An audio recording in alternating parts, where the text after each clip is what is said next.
This is Michael Orrell of MobileBurn.com, and today I have with me the new Nokia E71X for AT&T. This is a AT&T version of the E71 smartphone that came out quite some time ago.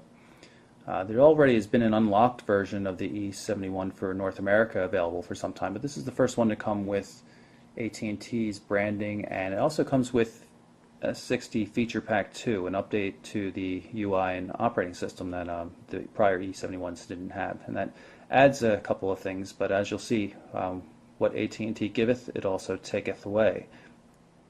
We'll start out by looking at the hardware.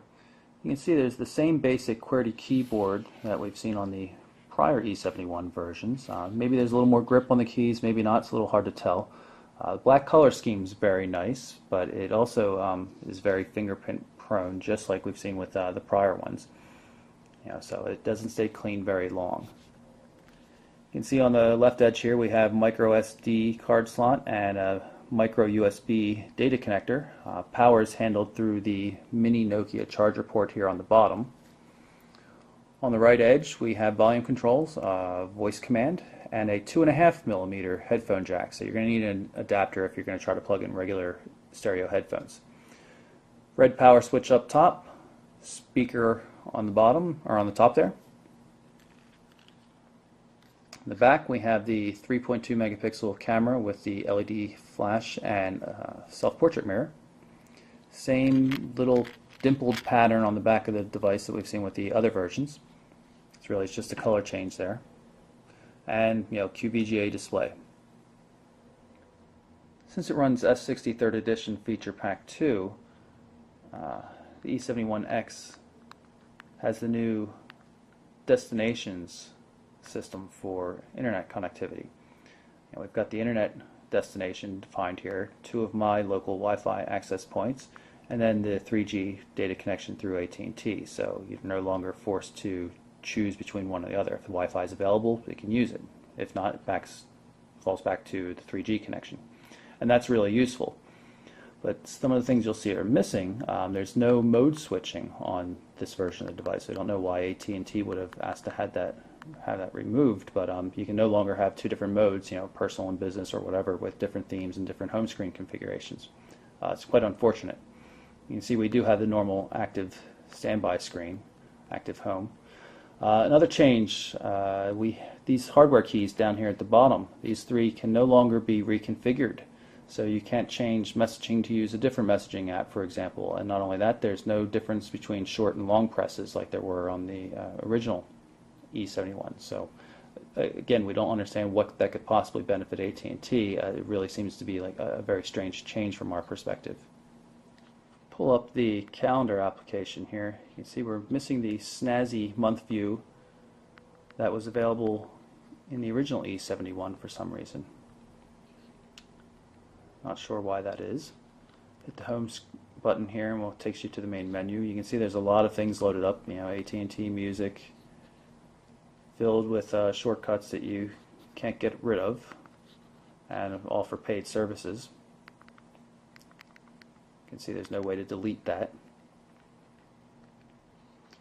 It does make use of AT&T's Navigator service, though, which I'm okay with, because I prefer the Telenav-based system that AT&T offers to Nokia's own maps. They both require subscriptions for turn-by-turn directions, so I don't really see the difference. I'd rather take Telenav system. You'll also find that there's no download application here. Normally we'd find an application called Download if you have a catalog of software, both free and for pay. It's totally missing. You will find an AT&T mall, though, where you can buy applications directly from AT&T, but it's not the same. We've got the Mobile Burn web page pulled up right now. You can see we've zoomed out in order to make it a little bit easier to read and see how the site's laying out. If you hold down the function key and hit the pound or star key, that'll change the zooming ratios.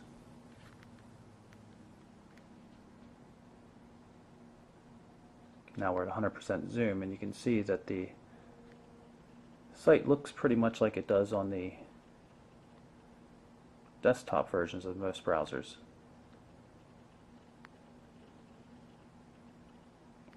While the browser is getting a little long in the tooth, it's based on the same WebKit system as Apple's Safari and some of the other better browsers out on the market right now. You can see we have the video page on YouTube for our original Nokia E71 video running. Flash player works quite well in this regard.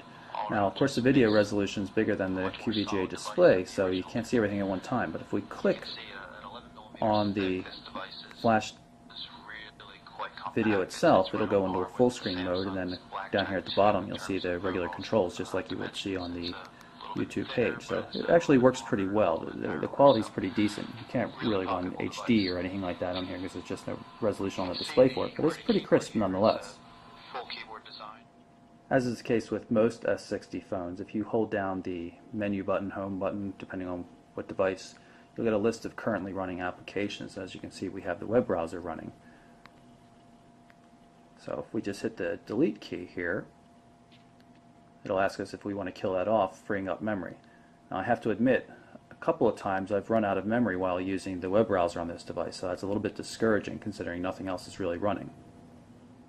So that's our quick look at the Nokia E71X for AT&T. A few updates, few additions, few subtractions, but a very nice new black color scheme. 3G data support in North America is good as well. Data speeds in our area are running a little slow. Network seems to be overburdened, but some areas it's sure to be quite blazing since it supports HSDPA. So, E71X now available from AT&T. I'm Michael Orrell for MobileBurn.com.